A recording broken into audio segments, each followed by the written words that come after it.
And we're live. Hey, John, how you doing? Milestone, man. Week two. Hey, week two. Week two. Week two. Yeah, All right. what do they say? I think it's the magic is number. One of the big milestones is 3. Most people don't make. Oh yeah. Most people don't make it past. The vast majority don't make it past their 3rd podcast. So they All right. give up when they don't get 50,000 users.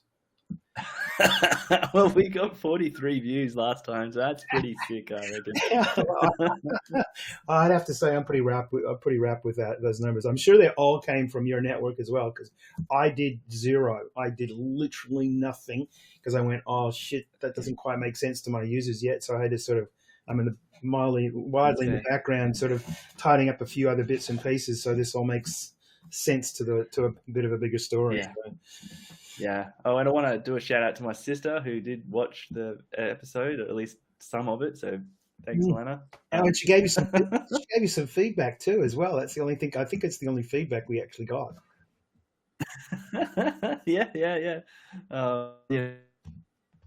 Well, I mean, she watched the first 20 minutes, but she thought it was cool. So thanks, Lana. Next thing, I have to get my mom to watch the podcast.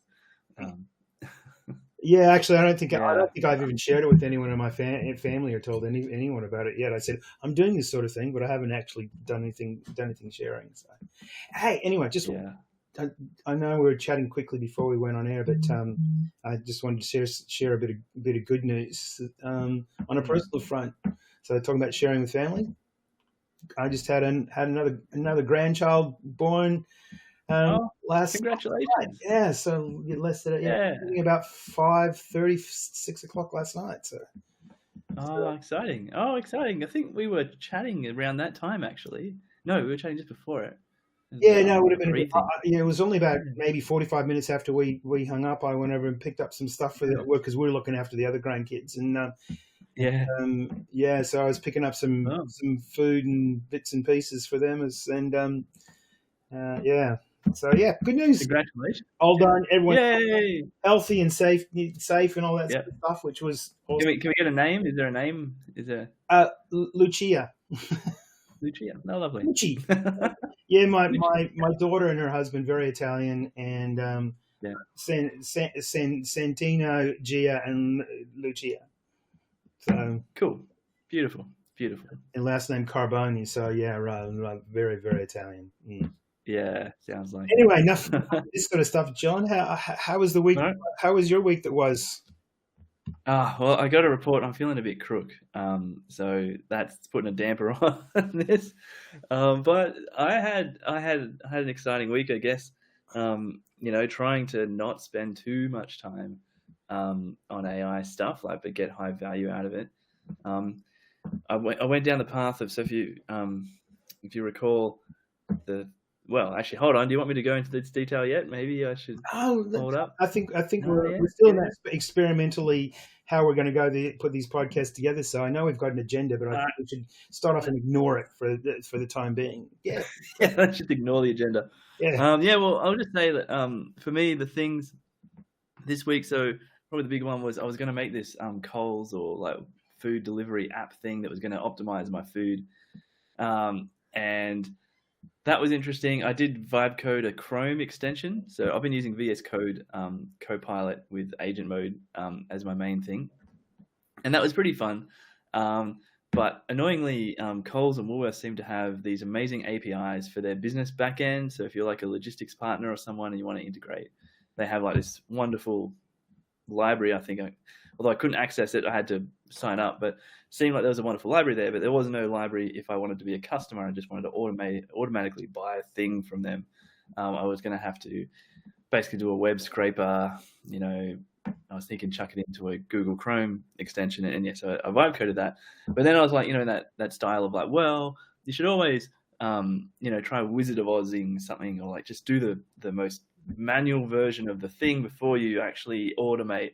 And so I thought, all right, well, let me go and pick 4 recipes that I like and scope them up, and and you can make lists in the Coles app. So I made 4 lists, and it was cool.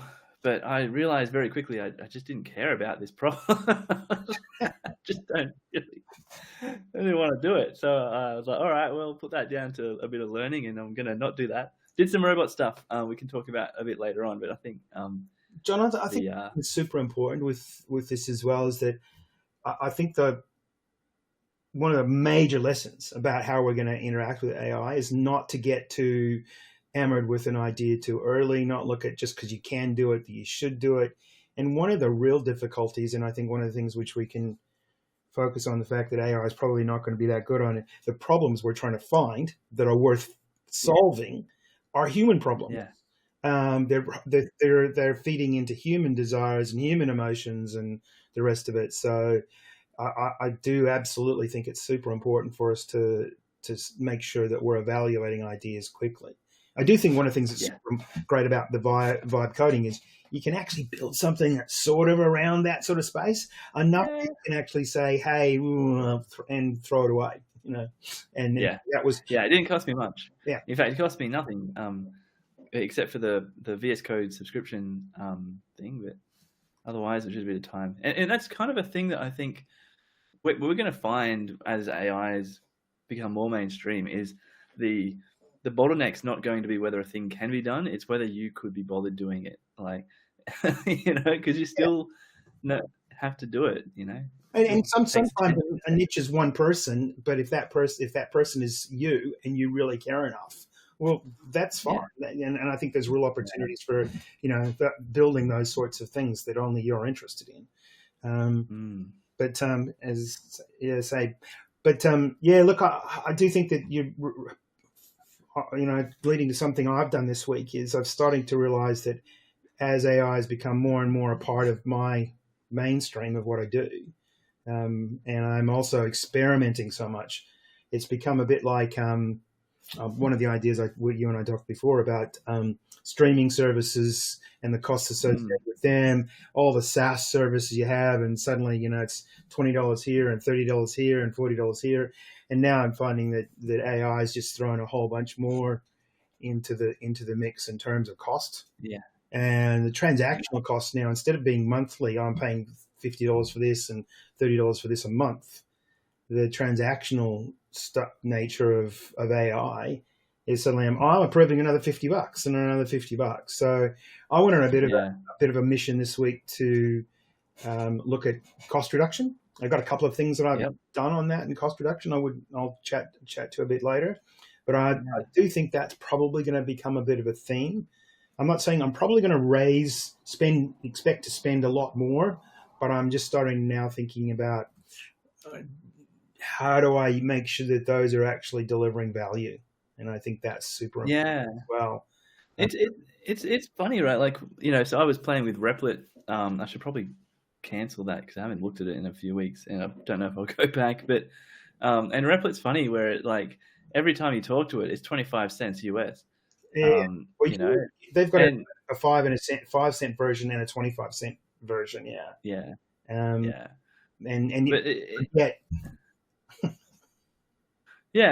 you know, I mean, I've got a vibe coded Replit app. It was really cool. You can just deploy, like, boom, deploy, and it's there. And, you know, but like, it's funny. I was showing someone at a coffee shop, and I was talking to them about vibe coding apps, and I'm like, hey, look, let's here's this app, and let's use Replit to, like, change the color of a background or something.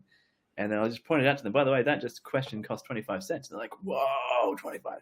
It's this weird thing where, like, you know, 25 cents is not a lot of money, but, you know, it's sort of getting nickeled and dimed, as you say. Like, you can easily rack up $50 if you do that enough during your day, you know, like. There's some really interesting ones, and this, I know at some stage we probably need to put some structure to this because I'd like to talk about some of these tools and where they're going, you know, and what's happening both from a commercial standpoint, like the Windsurf deal, which everyone's talking about, you know, I bought Windsurf.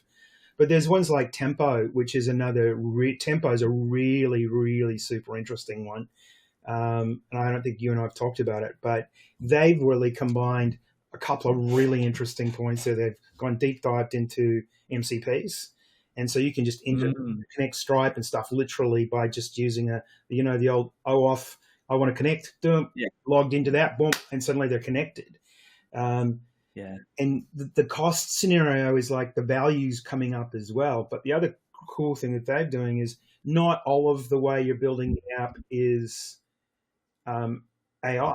So a bit like in Cursor, where you're doing a bit of agent and code.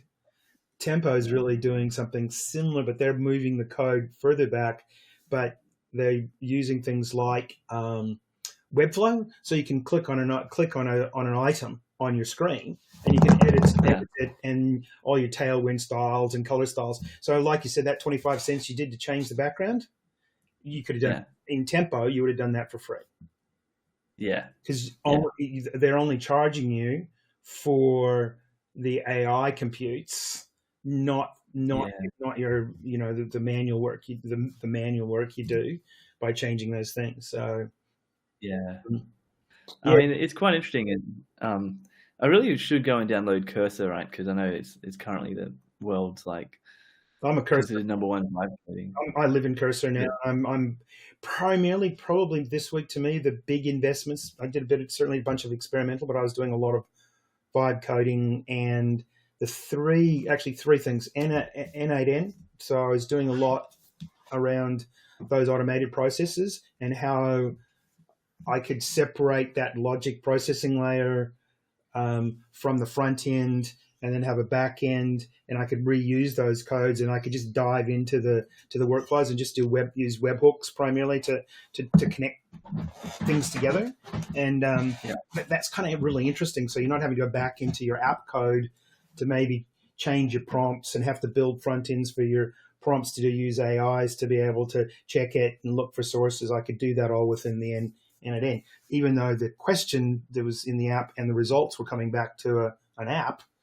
That bit in the middle was there, and then it kept and updated to the database and had some functions and stuff as well. So that was kind of cool.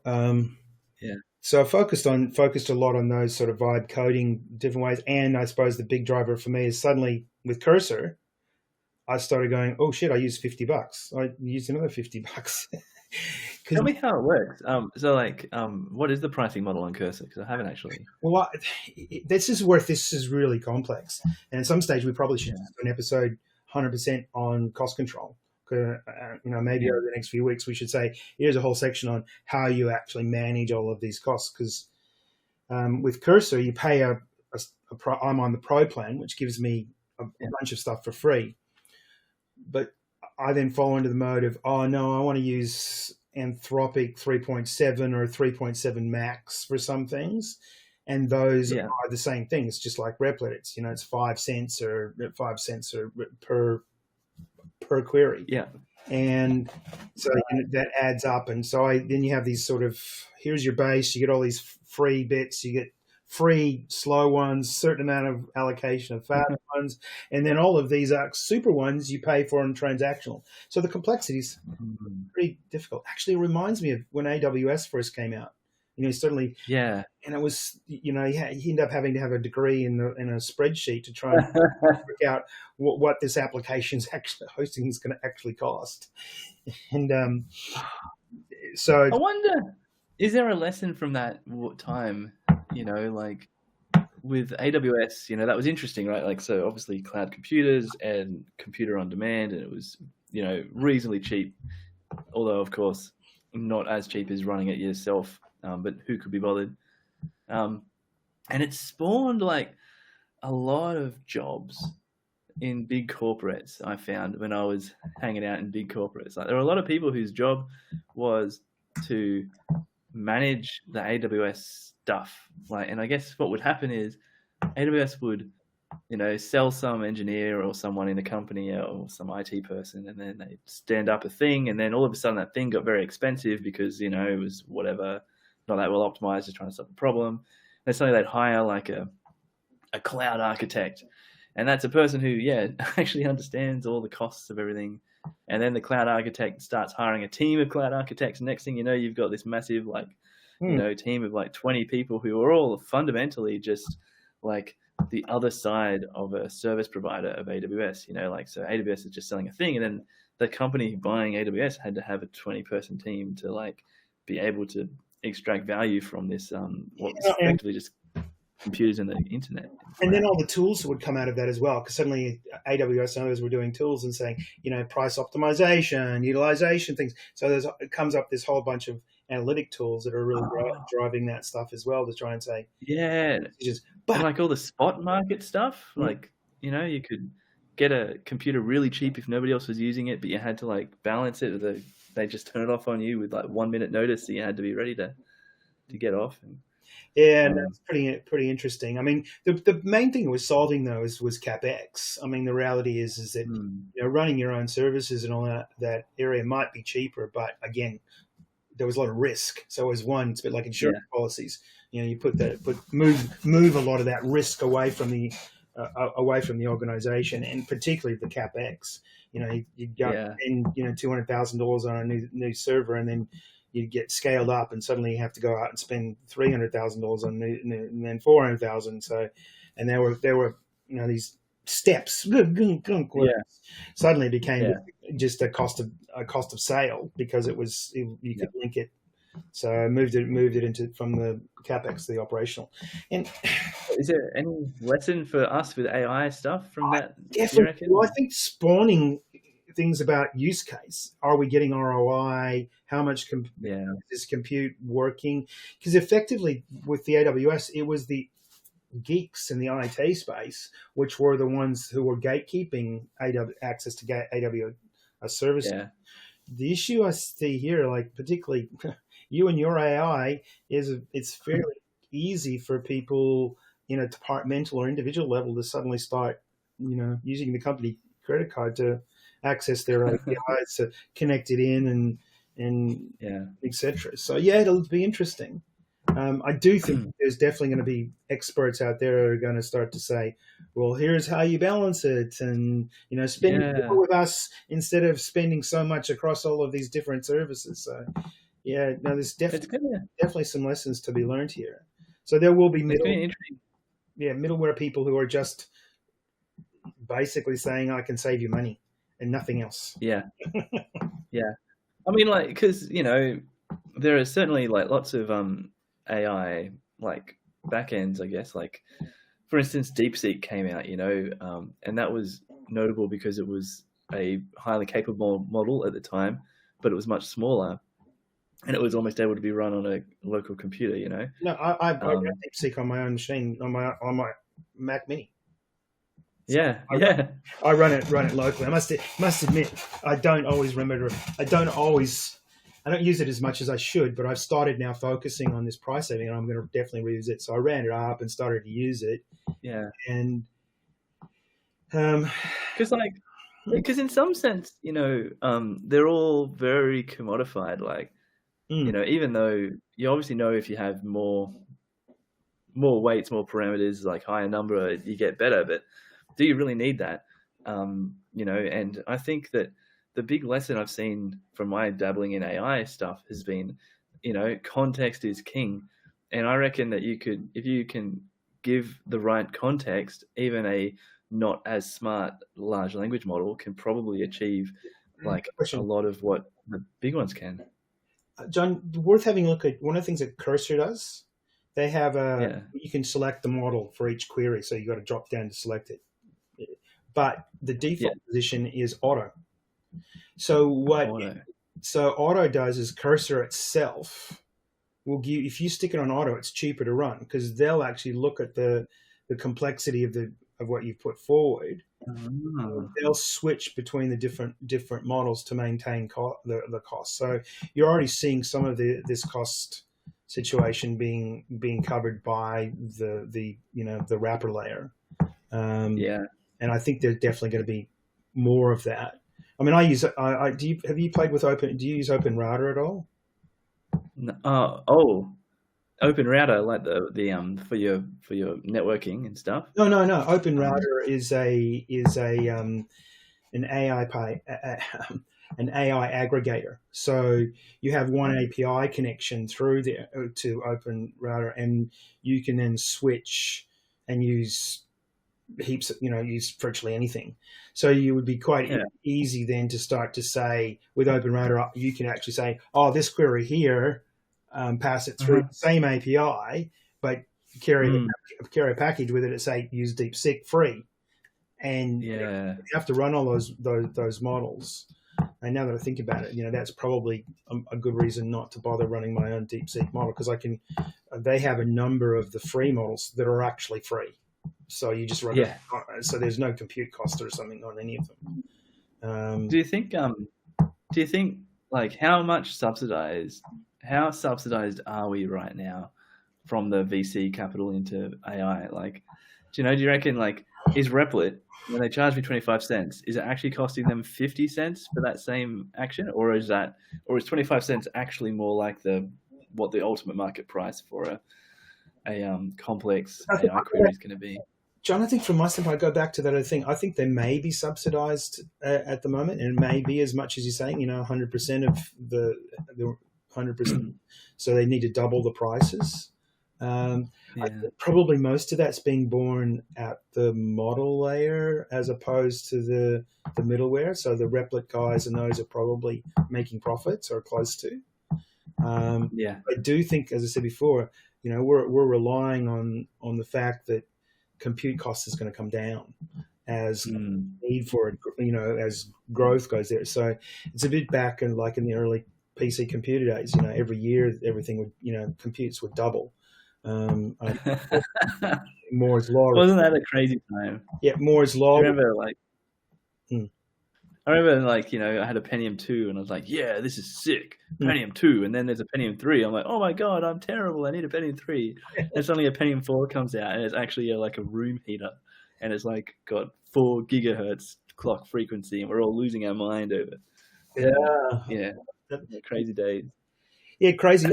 and we then saw, CPUs then topped out, and then there became also less reason, that compute suddenly started, we could do video, we could actually deliver real-time stuff. And so a lot of the problems that were driving that compute at the PC level started to disappear. So people, oh, geez, I can go to 120 hertz over 100 hertz or whatever, and it was like, it came but now that really depends, that compute drive was driven also by the fact that they could get the recoups because there was demand for more computer.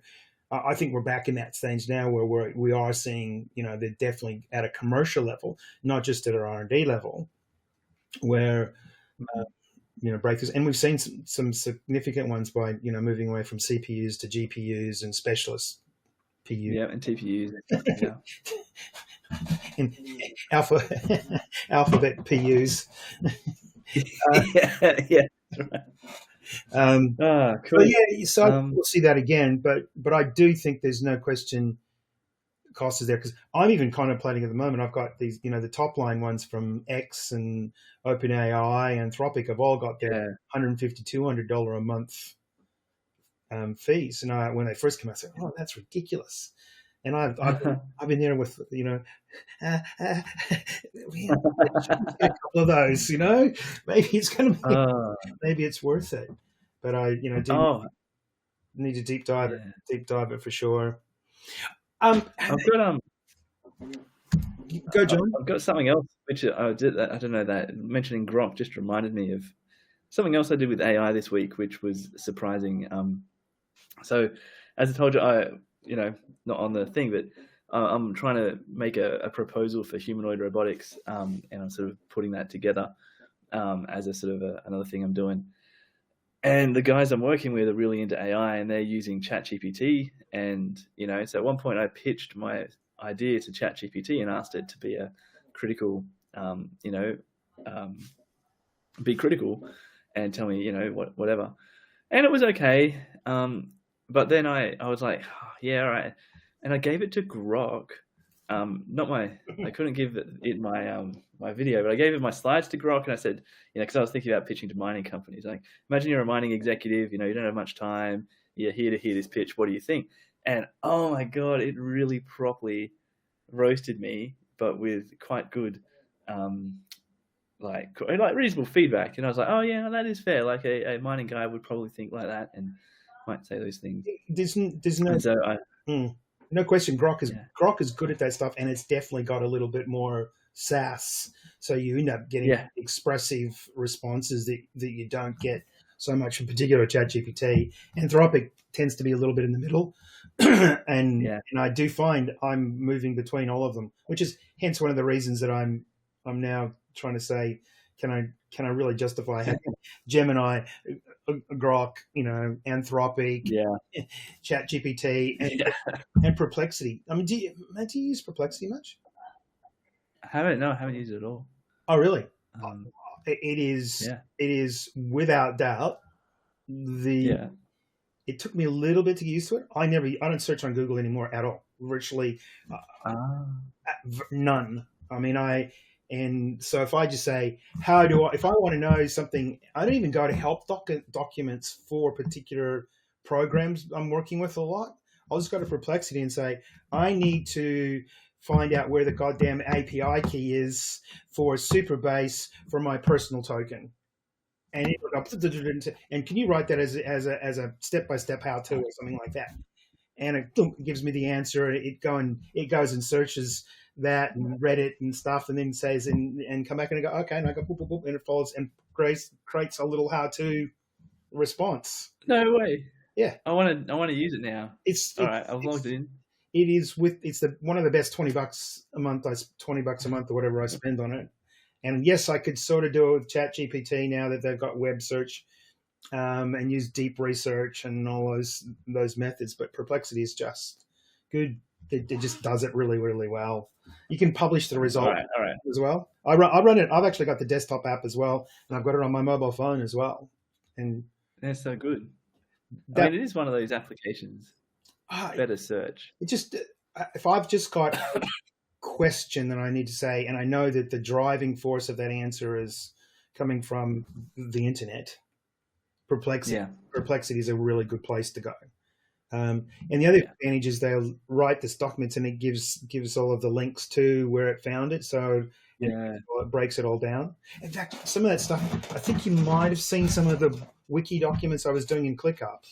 I would do a Perplexity search and just copy the process and then dump it in. And what's cool is when I dump it into a ClickUp wiki, it actually puts all the links and gets the metadata and shows a thumbnail of all of the annotation. So you've got this article, and then below it you've got all the links with thumbnails, all the source material.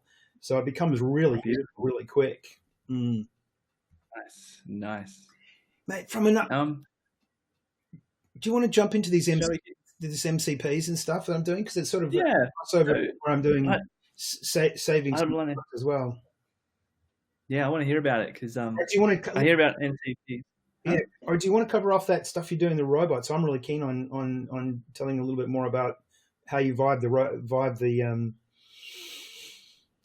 I mean, what's over there, because I think that's a really strong use case, and I think probably a little bit how we're going to run this is do work that follows our personal passions and our personal and professional passions more. So we're actually getting genuinely excited about it, and not sort of just because we think there might be someone else might be interested in it.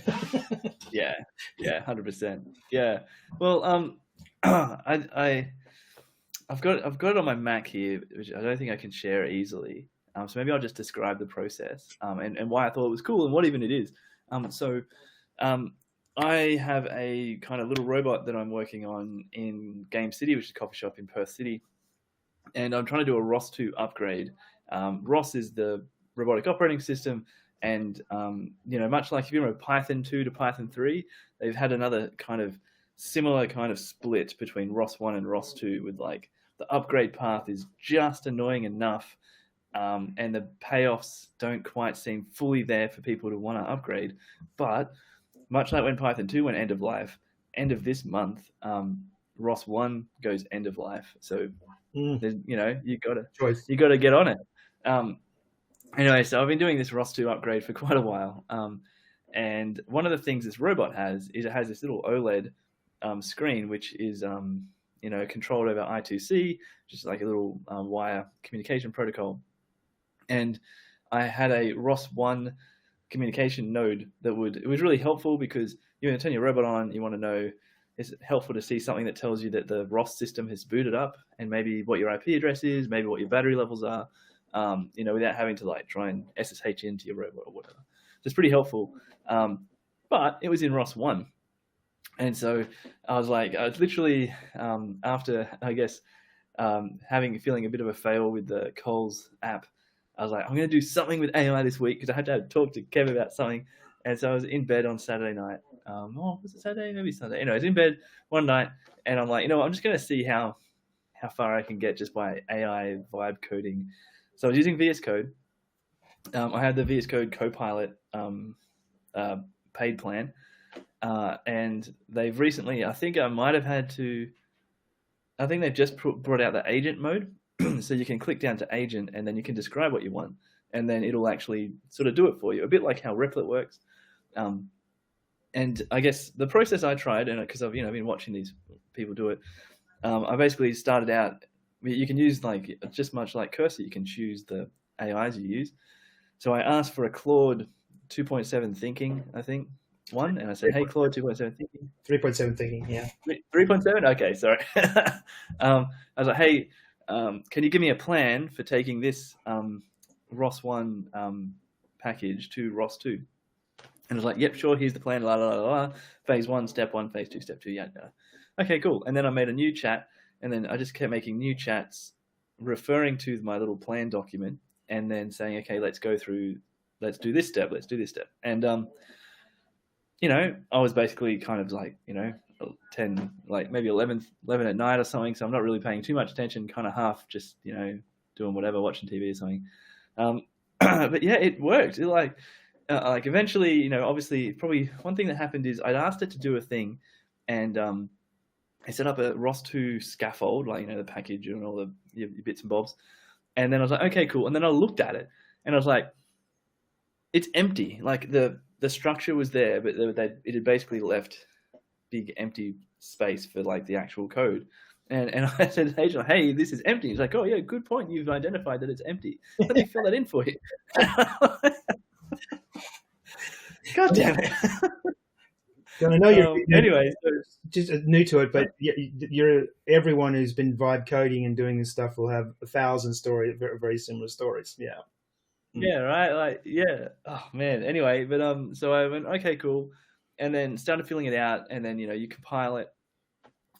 It was like, yep, I want to compile it. Okay, cool. Run that command. VS Code is a little bit manual, even though agent mode, I still had to approve changes to my files, and I still had to approve terminal commands to be run. But anyway, I got a compiler error, and I said, "Hey, snippet from the compiler error to agent, can you fix this?" And it's like, "Oh yes, I can fix this." Fixes it. It compiles. I'm like, cool. Well, it compiles. I don't actually have the robot with me because it's this coffee shop in the city, so I guess I'll just go to sleep. I went to bed, came in to that coffee shop a few days later, and I was playing around with this robot. I'm like, you know what? I'm just going to see if it works. Copy the code across, compile, build, run, boom, and it actually worked. I was like amazed. I was like, I can't believe this actually worked, because just because something compiles doesn't mean that it's gonna work. No. Yeah, definitely different type of test. Just because it compiles is certainly one step of testing, but it's not the whole thing. Yeah, it was pretty cool though. It's probably, there's still probably a few things like the battery didn't come across. I got to figure out how to make it show battery in the OLED. But pretty good. Quick critique, so there's a bit of a crossover with what I'm talking about as well. What you did is really so important, really, really important. And where because I've been vibe coding, before vibe coding said vibe coding, and just shooting from the hip is because I'm my biggest failing is I do get attracted by shiny balls really quick and over there, and try everything. And I do play with lots and lots of stuff. And once I've sort of figured it out, I get, I'll figure that out and I'll go do something else. So I've done a lot of this, and the stories you're telling about, it didn't work, or, all, got into loops and all those sorts of things where it just goes wrong is been so typical typical. But what you ended up doing there is saying, hey, use AI to set up the planning and work out what you're going to do, and then evaluating the plan and breaking the plan up. There's a whole bunch of, now if you look at in the Vibe Code, there's all these documents and processes of doing PRDs and PRDs and all of that, and then things like Taskmaster, which is a service system which fits into Cursor and others, which breaks things into tasks and breaks them down in terms of dependencies and complexities. And then you do a lot of that in the planning stage. So you can use AI to really do deep dive planning and risk assessment before you jump in. The tendency is in all the videos you say, I wrote 2 paragraphs and it created something. Well, guess what? It will create it, but what it does, it creates a very average thing, because it looks gross. But to do it, if you do the planning so properly, then that you'll get massive improvements. And MCPs in particular are making that even easier, because the MCPs give you those AIs. There's a couple I want to chat about MCPs for a second. Yeah. 2 of those. There's one called Context 7, which I'd highly recommend you put into your system. Context 7. Context, as in context, that 7. Yeah. MCP. That gives gateway to a lot of technical how-to documentation. So instead of having to do these pre-links and say, here's a link to Superbase and all that sort of stuff, that MCP can go out and focus. So it's a focused set of systems to be able to pull back and answer up-to-date questions. So I think that's a really, really cool way to go about it. And mate, I think I mentioned to you last night, but Desktop Commander is just crazy MCP. Tell me more, man. What does it do for you? Desktop Anthropic. If you're not using, if anyone takes anything from this podcast away, take a month, get Claude, put Claude Desktop on your system, and look at some MCPs that fit into your space, tools that you use, and see if there's MCPs around for it. If you look at I think I've got, I'll just pull that up. In Anthropic, I'll actually might even just share my screen for a second here. Okay. I better share a window, shouldn't I? Here we go. See how that goes. Sorry, John. I'll blat you out. I'm going to blat you out for a second. That's fine. There we go. I think we can get away with this. So if you look at here, let me just get rid of that so you're not sure what I'm doing. In this item here, you've now got this drop-down menu which connects to web search and your Drive search, so etc. But these ones here are customized tools, and in particular, and you can add more and more of these. So I can actually do things like ask it, how many projects do I currently have in the linked Superbase account, and it'll tell me which projects are and sizes and all that sort of stuff. So if you look at here, these are all the different commands it can actually do to the linked Superbase account, and and I can create new projects from here just by saying da da da and do it. I won't, because these are real tools. But the one that I'm really excited about is this one here, and this is driven into. I use this it can create directories on my thing, list all the directories on my local machine, create files, read files, etc., move files, execute commands. But I could actually have it. I can now just tell it to do something. Do a deep research on blah blah blah. Write the report, and then set it as and then write it as a markdown and put it in this folder, and it's there. What I have been using it for in particular is to cut down transactional costs. If I use Claude or one of those systems, if I'm using Cursor in one of those systems, which may have a transaction, I can use Claude 3.7 in here, get it to do really nice instructional documents and it costs me nothing because it's Oh yeah. my subscription. So it'll write the how-to documents, etc., in the app. So it'll read my code from here. Yeah. Right. It can read the code from here? Yeah. I can. It'll read files and read folders from here as well. So I can, Of course. go and get it to go and say, here it is. I can even say project, even things like, can you find the projects I what current projects I have. I need to set this up on a different machine so it doesn't actually give you access to all my private stuff to be able to demonstrate it. So yeah. Wow. So it's a like, remember back in the day, everybody's really excited when we had like search on our computers, like search in the search bar, like Windows and Linux and everything were coming out with it. I guess this is that, but the next level, right? Like it's now you have why don't you have your AI assistant? What is really important for us, and I think something we should work in more deeply, is if you talk about you and your AI, this is the sorts of manifestation of it, because I can actually get it to do meaningful things for me at that level. So I can actually write stuff, review stuff, improve stuff just for what's on my computer. So, and I mean, there's lots of more of these. These are just some of them. So I'm using Brave search from here. I can use the Brave search. I can use scrape websites, all of that stuff. So this becomes a really interesting command place. So here, more than going, I got to go to this app, I go to that app, I go to this app, I can just say, here are the apps that I want to use. Here's the things I want to expose. And what's cool about it as well, I'm actually running a number of these started running a number of these MCP servers on my own machine. So I just got a Docker, and they run Docker instances, and then I can do it. So I can actually run a lot of this stuff locally, which just gives you a bit more of an option as well.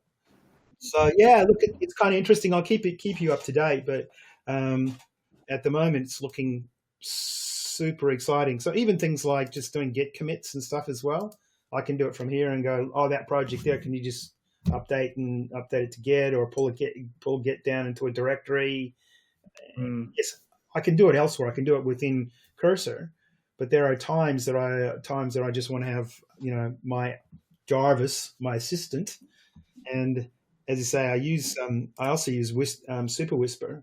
So I spend a lot of my time just talking to this. So instead of actually typing it in, I just hold down my function key and go, can you do blah, blah, blah, blah, can you do 100, blah, blah, and then it goes.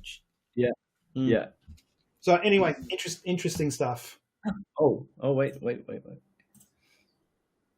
am I waiting for? Oh, I just messed up my audio. Because I realized I thought I was muting myself whenever I sneezed. It turned out my mic was wrong. I wasn't muting, so sorry for that, dear listeners. I just changed my audio settings and it broke, but I'm back now. Cool, yeah. So look, I should probably put a bit of a pin in that one and say, look, I need to do a bit more deep dive on it and put it into some ways that I can probably share that a bit better so that people can actually see the reality. Because one of our promises is not just to talk about stuff, but to give some real how-tos and shows. So so I certainly plan to spend some time on this in the coming week. So next week I'll probably set it up in some ways that we can actually do a bit of a walk through some practical implications of how that can be used, both to save time and money. And I'm also. I think that'd be fun. I think it'd be fun to vibe code something live, and see how we go. I know that sounds risky, but we could do that. Certainly do that as well. I've really started to realize that there's a lot of similar but different disciplines with vibe coding well, which are similar to coding well. I mean, you can do it, and you can write some crappy code and get something that sort of works. You can vibe code stuff and make it sort of work. But doing it so it works really, really well, I think that's super important to do some of that, learn some of those disciplines. And so one of the things I've been doing is, making sure I set up I'm vibe coding Git to give me a local staged and production version in Git, instead of just going, I'm by the way, I'm vibe coding it, putting it. So the AI is helping me maintain those variances and setting up repetitions is do it local, check it local, send a stage, do that. Okay, now test it stage to production. So having AI part of those workflow processes rather than going from, hey, this is a 2-3 month project and guess what I can do in 15 minutes. Well, no, you can't. You can make it look like 15 minutes. Yeah. So those disciplines have to come back in, and the AI needs to be part of those more complex and disciplined workflows. So we get a focus on quality, not just magic wands. Yeah. Hey, guess what? I think it's funny because everybody wants the prompts, right? Like it's almost like the prompt is this weird cheat code that will just make everything happen for you, but like it's not how it works. It's kind of these videos. Here's the magic prompt that it's all over. I've got the prompt, the secret prompt that no one else knows about. Yeah. Buy my secret prompt. You see the news? The Anthropic's back in the system prompt for Claude from Anthropic. It leaked. It's about you can so all the instructions for it. So what is it? I haven't seen it. Is there anything spicy in there? No, it's just interesting the way they do it. One of the things that really came clear, which is something I've been questioning at the moment, as to whether using Markdown to structure your documents to make sure that they understand emphasis, etc., and where things should go. And there's no question with Anthropic XML codes, even though you're actually doing a opening and closing wrapper around particular content to say this is an example, putting just using an XML standardized beginning and end. No question, that's definitely the way to go for Anthropic. I believe the same thing with ChatGPT. Even though so much of the stuff you see is using Markdown, and other people swear that HTML is better, but HTML is so verbose. You get so much. But what about tokens? So if you use XML, you have to come up with tags. Like what words should you use?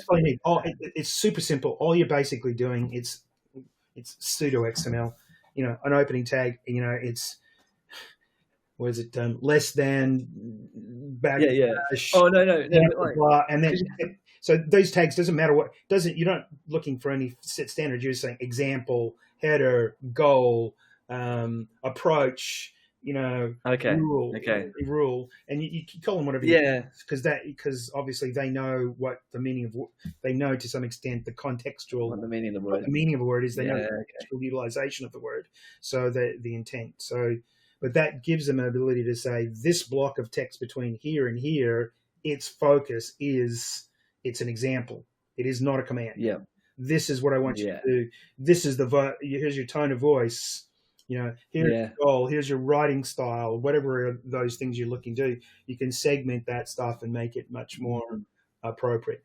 Because to be honest with you, even things like system prompts as well as user prompts and other things, all they're really doing is putting into a little bit of a XML header load and saying this bit here is really about how you prepare yourself. This is what you really need to do. So it all comes through as just text. The whole command is text. There's nothing magical about a system prompt over a user prompt. Yeah, exactly. It all gets fed into that, and it just tries to predict the next token. I've got one other one I know very, very, very little about, but I've played it, called Polymet. Polymet. I don't know what that is. It's another tool. It's an AI tool that's been launched. Yeah. I started working. The problem you have with all of these AIs is they have a fairly consistent look and feel to things, so I've been sort of wearing the fact that I just want clean, simple designs, but you try and do a lot of stuff that's a little bit on the edge case, or try and give it a bit more occasion. So I've been playing around with a lot of things, like with Figma and with other systems, to build examples to throw in to try and see how that work. It's really been R&D, try it, how does it work, etc. But Polymet is crazy good. Builds code, So you can play around. It'll build pages. It'll build components, React components and pages. Yep. And you can then grab it and drop both either the code or the design elements into Cursor to give it give it very focus. And some of those things might be even, here's a calendar component, or here's a slider piece, or whatever, and you give it the code and the piece with it, and suddenly you're starting to see the AI getting much more so direction to give you both UX and UI design outcomes, which are cool. I did a little bit of that with CodePen as well. CodePen to play around with some of the objects and use CodePen as a bit of an indicator to try and give it more specificity. What I'm looking for. Because the problem is that your prompts become, I want to, and there are giving it the right word to say. Because I think I did it on the website for us I was playing around with, where you had the happy sad type photo view and trying to get that little component prompted. Yeah, it's like forget the first time I did it, it actually had two images and it sort of pushed them back and forth rather than sliding over the top of each other because I didn't quite get the language right. This gives you that visual interface to do it. So I'll tell you more about that as I go as well. But I think that's a very cool thing to play with. It is very cool. And having to be able to do multiple pages and so something else I've bought and spent some more money on to see how it's going to work. Yeah, maybe we should got to get this podcast. We're going to get this podcast enough so it's turning a little bit of enough of a reputation, at least, so some of these guys maybe give us cheaper access to them. Give us some free stuff. That should be our goal number one. How many subscribers and interactions do we have to have so that Polymath and others will actually give us some discounts on using their tools? Yeah. I'm pretty sure it's a lot. I think we need like 1 million. I saw one on a video the other day, and they had like on the back of them actually doing this on their video. They got something. The company got like 50,000 new subscribers or something. They came and said thank you. They came back to him and said, because they weren't sponsored. It was just one of these sort of like Polymath type conversations. But obviously, a slightly bigger podcast than us, and and the guy he was, say I did it, and the other guy was saying, "Oh wow, what did they give to you? What did you get out of it?" And he goes, "Oh, they sent me some merch." So you get a free T-shirt. I went to Bali and got a T-shirt. Yeah, so it was that sort of stuff. So, I don't think he even got it didn't even get a free use of the app. Subscription. Yeah. Damn it. Anyway, that's a goal. Mark that down. All right. We'll put that. We'll know we're successful when we get free merch. John, what do we think about this week? What do you want to focus on for playing and doing surviving, and what do we want to try and maybe bring to episode number 3, assuming we're going to be successful enough to meet that milestone? I reckon we will. Cool. On there for that. I think honestly, like right now I'm focused, at least in my outside of work time, on this Crichton robot. So there's a few other opportunities, I think, for... Sorry. It's the actually. Oh yeah, my Crichton robot. It's the name of if you ever watch Red Dwarf, it's the name of a comedic robot, and I named my robot after. Oh yes, I do remember. Yeah, I remember Crichton. Yeah. Actually, I don't know. This might be too big, huh? Yeah. Sorry, this might be. Yeah, this might be too big for this week, but it would be really cool to, I don't know, deep fake Crichton and have it have a face or a voice or do something. I don't think I'll get to it this week. This week I probably should focus on just getting the robot autonomous.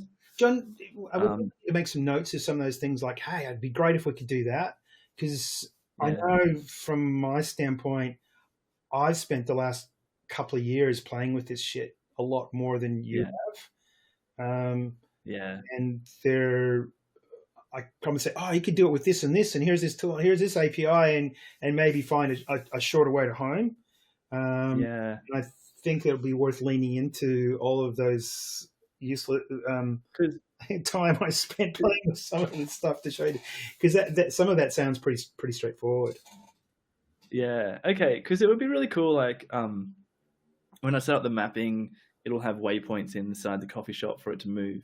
And previously, we just used a web app with buttons. But wouldn't it be sick if you could talk to it, and then have it, call a API to send the robot to a place? Like, hey, robot, go to front of the coffee shop. Okay, and the robot just does it.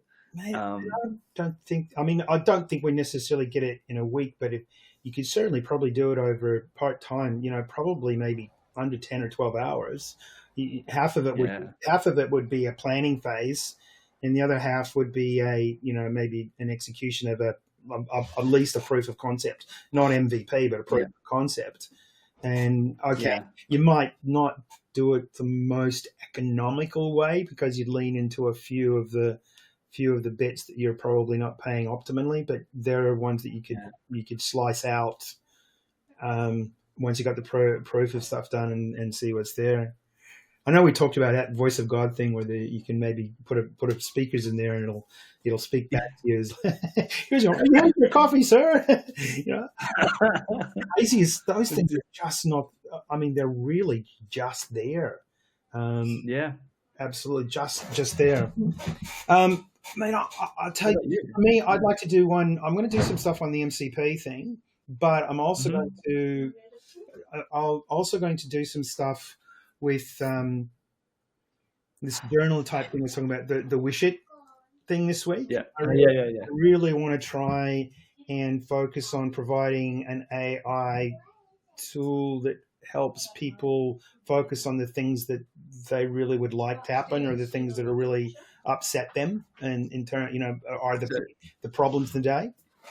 I know that's what the Wish It is, but you might want to describe it more clearly to our audience. Like, what is Wish It? What is your idea there?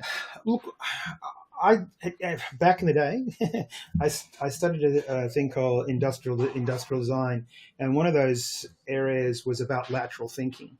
And I had awesome with Edward de Bono and that sort of stuff. Learned lots of really interesting shit at uni with that. And I had a lecturer there, and he basically said one of the things that you should always keep your ear open for is when someone goes, "Oh shit." So we called it the wish it. The wish it. And one of the things about a wish it is that a wish it is a frustration with something. Now, that frustration is identifying a problem issue. The thing that we do as humans is that we put up with lots of those situations, and we don't even notice them. It's just the way they work. Oh, my wife doesn't talk to me when she's sewing or whatever, and it pisses me off. But it just is. And when you then sit down with a business or an organization and say, well, what are some of the things that are really the problems that you would like to improve in an organization? It's surprisingly how hard it is for them to articulate, these are the things that are getting in my way. These are the things that are causing frustrations to me or others. These are the frustrations that are really affecting the bottom line. And they'll say things like, oh, we need more customers. They're really, but they're not necessarily actionable. So the objective of Wish It is to build an application which people can have a conversation with on an hourly, daily, weekly basis, and just journal, if you like, the things that are frustrating them, and sometimes things that they like and goals, and just almost pour it all in. Plop, plop, plop, I wish in their car and on their phone, whatever. The idea is to just make it as frictionless as possible, and then have it analyze that on a regular basis, and then give you insights into the things that you would like to change. I mean, our focus is really around the business outcomes, productivity, interactions in those productivity sides. But, I'm probably do it on a basis you can actually say, is this a work thing? Is it a personal thing? Is it a relationship thing? And so you could actually have an ongoing assessment of that in those different areas of your life. I've also got some ideas where I want to get the AI to come back and also say, who do you know? Here's some things you were pissed off, or some wishes you had. Who do you think is responsible for fixing them? Is it you, boss? Is it the business? Is it society? Is it government? Is it God? Who do you think should be who does it fall on? And then have a dialogue around responsibility for making the changes. And from a selfish point of view, I'm hoping that some of those things will actually articulate things that are worth doing for people. Hey, that will make a difference. Not just because it's cool, but how do we identify things that will actually that'll grant people their wishes? Anyway, it's an idea that I've literally had for the last 15 years, and I've been trying to say, well, how do I quite make it work? And I think it's a case now where the interface can be so frictionless that it has an opportunity, and the benefits can come back quite quickly in a way that people can actually assimilate, that it might be worthwhile. Whereas before, I was always driving this as a business house. There has to be a business case for it or whatever. In this case, I don't think we have to necessarily have quite the ROI. Hope that's a reasonable description of what I'm looking to achieve. Sounds good. No, I think people will get it now, because I think it wasn't clear earlier, but now I think people will get it. Yeah, at least I get it. Yeah. So my objective over the next week is really to document it. And see how we're going to build version 1 of it, and the aim is to give it away. So it'll be trying to be at least be a free tool that people could try, and I'll see if I can then use it to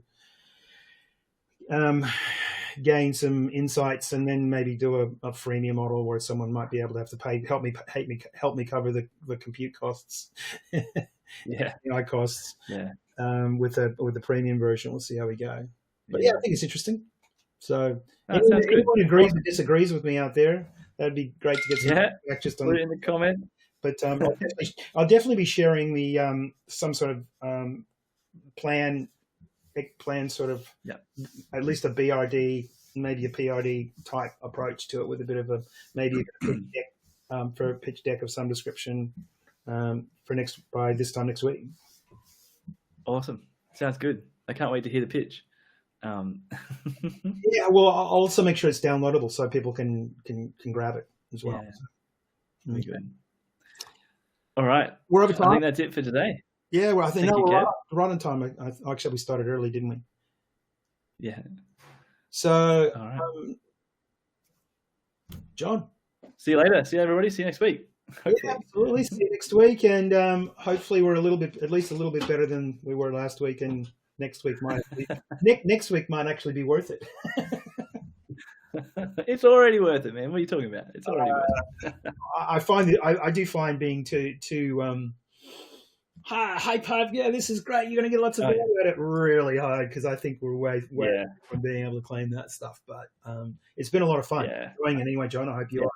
And I'm learning some stuff. I'm enjoying it.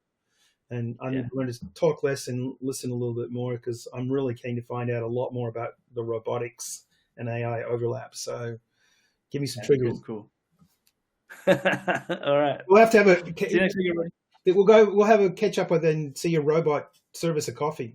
I like robots. Oh yeah. We should go there soon. That'd be cool. Yeah, we'll have a live session at the shop. It'd be great. That's a cool idea. Okay, man. We're off. 1 minute and 1 hour and 3 minutes.